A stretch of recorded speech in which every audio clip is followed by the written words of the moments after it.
Hello everyone, welcome back. So recently I saw two movies, one, The Darkest Hour, and two, The Post. We must now So, can I ask you a hypothetical question? And determine when dear, man I the don't like opposition will hypothetical accept. questions. Well, I don't think He you're gonna stands like for the real one one thing, either. and one thing only, himself. Do you have the papers? Why have I been forced to send for Churchill? Yet. And I was actually not going to review either of these movies until I started hearing about The Darkest Hour a little bit more. I saw The Darkest Hour about 2 months ago now, and only recently have I heard from a lot of people that it's one of the best movies of 2017. And while I'm hearing a lot about The Darkest Hour, I'm not hearing too much about The Post. And I want to sort of remedy that, or at least try to remedy that, because I think that The Darkest Hour is not only a dumb, boring, and bland movie, but I think it's incredibly mediocre. And I think that The Post is great. So let's talk about the differences here and why I think The Post is so much better than The Darkest Hour. So let's start off with the most important part of filmmaking, the characters. So the main character of Darkest Hour is Winston Churchill, played by Gary Oldman, who does a great job. Gary Oldman's performance here is pretty much the highlight of this movie, I think, for everybody. I speak to you for the first time as Prime Minister. He does a great job, even though he is kind of covered in makeup. Despite that, he gives a great performance that's very transformative. There's a lot of really cool tics and mannerisms that he gives to the character, like a lip movement or a quick inhale before speaking, that sort of thing. But his character is not all that interesting. He's sort of this cold-hearted, mean person, except for when he's not. He's a very loud, in-your-face kind of guy that takes no nonsense and dishes out blunt and straightforward remarks, except for when he doesn't. So throughout the movie, his character kind of flip-flops all over the place, and it's hard to pin down what kind of a person he actually is for this specific movie. There's also Winston Churchill's secretary, played by Lily James, who is his secretary. There's also a guy that is trying to get him out of office, and his acolyte, and they try to get him out of office. And I don't remember any of their names. However, the Post characters are actually interesting and actually have arcs. Our main character is Kay, played by Meryl Streep. She starts off as this sort of timid, nervous person that is taking over the paper that doesn't quite know how to deal with it. So, can I ask you a hypothetical question? Oh dear, I don't like hypothetical questions. Well, I don't think you're gonna like the real one either. She doesn't know the jargon, she doesn't know the specific analytics of the company, so she's sort of walking on eggshells with the board members, and she doesn't really know how to work the company, and she's kind of deferring to other people to run it for her. But by the end of the movie, she completely takes charge, she tells people off, and she does what's best in her mind, not in other people's mind. So she goes through an actual character arc that's interesting and fun to watch. Another character is Ben, played by Tom Hanks, who is a very blunt, abrasive, in-your-face person that gets results for the paper. He's like the head editor of the Washington Post, and he's the kind of bruiser character that gets you results. He doesn't care the cost, he doesn't care the consequence, he just does it. And he has a little arc near the end where he realizes that other people have things at stake. He realizes that he's not the only one taking risks, and that everyone else around him is taking risks and putting their careers and their fortune and their family on the line to make this happen. And then we have Arthur, who is a sort of side character, but he's a board member that constantly calls out Meryl Streep's tactics and how she's unfit to be a CEO, and he gets completely told off near the end. But he serves a very specific purpose to this film. He's not really the bad guy, but he's sort of the driving force of Meryl Streep's character arc. He's the one that makes Meryl Streep take charge, because he's constantly second-guessing and doubting her and saying that she can't do it. So he's really the one that pushes Meryl Streep's character in a new direction that makes things interesting. Now, if we go back to Darkest Hour, there's no real character like that. The guys that try to get Winston Churchill out of office sort of push him around, and then Winston Churchill gets angry and and that's about it. So the characters for the posts are clearly more fleshed out. They're much more interesting characters to watch unfold on screen. They have better arcs, and the Darkest Hour characters are flat and boring and do nothing. And I don't understand why most of them are in this movie. The second thing I want to talk about between these two movies is the direction and cinematography. This is a devastating security Let them breach see your that was true leaked out of qualities, the your Pentagon. lack of vanity, And my lying Highly will. classified sense of humor. documents of the war. The Times had 7,000 Your pages Majesty, detailing it is how my the White duty House to has been invite lying you about the to take Vietnam up War the for 30 position years. as Prime Minister of this United Kingdom. Darkest Hour looks good on the most surface level way possible. Every shot is in focus, and there is a couple interesting camera movements, but the direction here is not good. Like I said, both of these movies are very dialogue heavy, and that's okay as long as you execute it properly. The Darkest Hour is very boring because the way it executes its dialogue scenes and the standing and talking, walking and talking, sitting and talking scenes are very boring. There's nothing heroic in going down fighting if it can be avoided. Nothing even remotely patriotic in death or glory if the odds are firmly on the former. Nothing inglorious in trying to shorten a war that we are clearly losing. Losing! Europe is still... Europe is lost. So let's look at a scene for an example and try to put yourself in the mindset of Joe Wright, the director of Darkest Hour, and try to imagine his direction for this scene. Winston Churchill's walking through a hallway, into a room, into another room as the camera kind of dollies through each room and following him. I'm trying to imagine Joe Wright's direction here, where he sees a couple extras in the background and says, okay, you look at some papers, you stand next to the wall, talk to this guy, you guys type on your typewriters or whatever, and then the camera will dolly through all these rooms and keep Winston Churchill in focus. Okay, all right, go. Gary Oldman, say your lines. Okay, we're good. We got it. Let's move on. And this is sort of how I envision the direction going for most of this movie, because all of the scenes, all of the execution of the scenes is very flat, very boring, and a lot of times incredibly uninteresting and uninspired the way he handles it. A lot of times there's no real energy or kinetic flow to anything in this movie. Every scene feels like it's shot exactly the same. And that makes things very boring. You don't get a sense of urgency with this movie, despite it being about a very tough time in British history when Hitler was trying to invade every country around him, including England. So there's not really a sense of urgency to tell you that it's actually a valid threat. It's just a lot of people yelling at each other and saying that it is. People say, this is a threat, they're coming, what are we gonna do? We're screwed.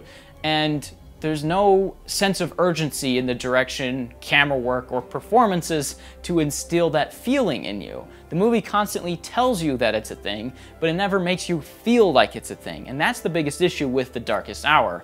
Everything that it does is just telling instead of showing. Everything that The Darkest Hour accomplishes is done through words instead of the visual language of film, and that is its biggest drawback, and the biggest advantage that The Post has. Now, of course, comparing Steven Spielberg, a giant amongst directors, to Joe Wright, who I didn't hear of until this year, may be unfair, but the difference is dramatic. Steven Spielberg's direction is absolutely sensational in The Post, and it really shows how a director could completely change a movie.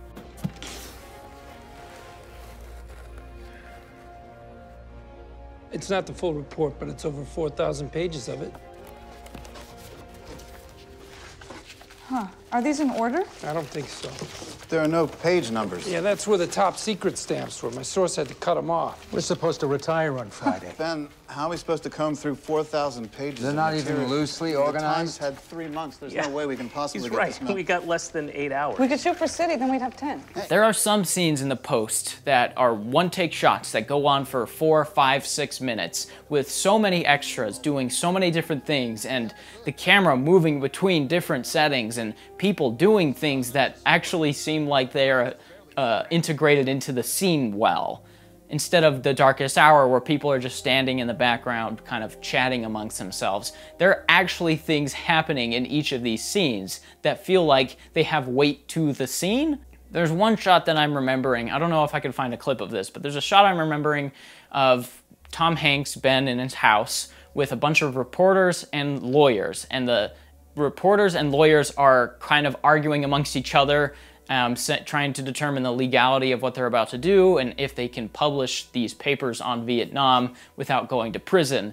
And most of the reporters are yelling at the lawyers because the lawyers are saying, don't do it, you guys are gonna screw yourself. And the reporters are saying, we don't care, we wanna do it. And Tom Hanks is going in between rooms, talking to his wife, getting on the phone, looking through papers while all of this is taking place. And the camera follows Tom Hanks as he goes through different rooms. And I can imagine Steven Spielberg directing this scene and the amount of complexity to this scene, right? Steven Spielberg has to tell Tom Hanks what to specifically do at specific points, and he needs to hit his marks all at a specific point, while every other actor in the scene has to do the same thing.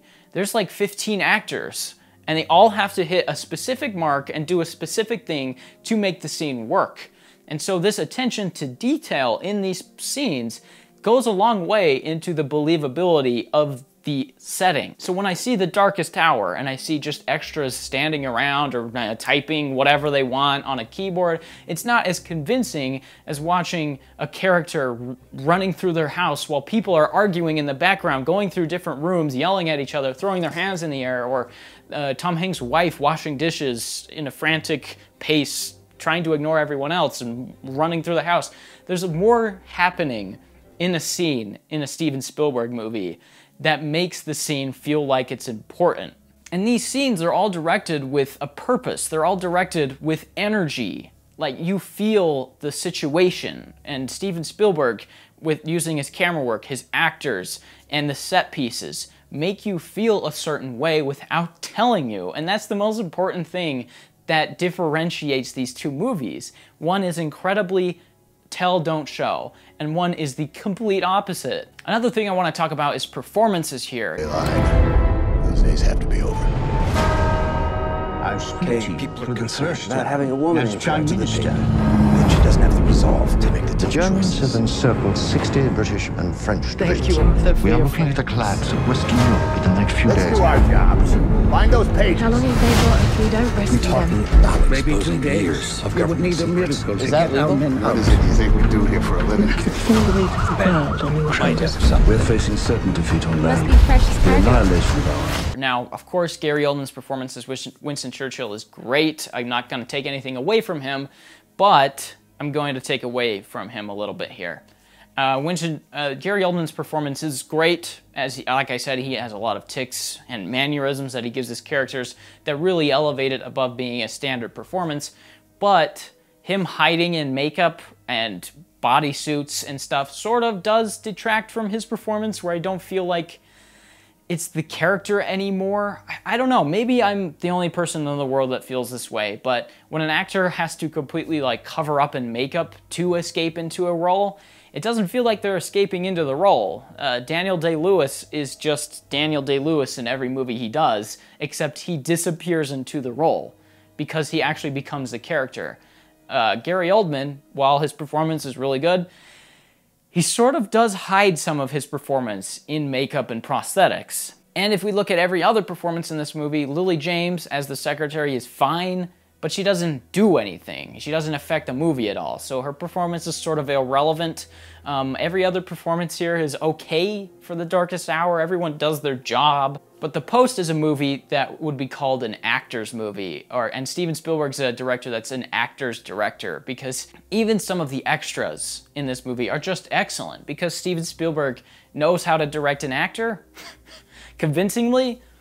And while I think Tom Hanks's performances are always very hit or miss, this one is really great. Tom Hanks is excellent in The Post. He actually transforms into his character. He becomes kind of this douchey, abrasive person that you may not like, but you respect because he gets the job done.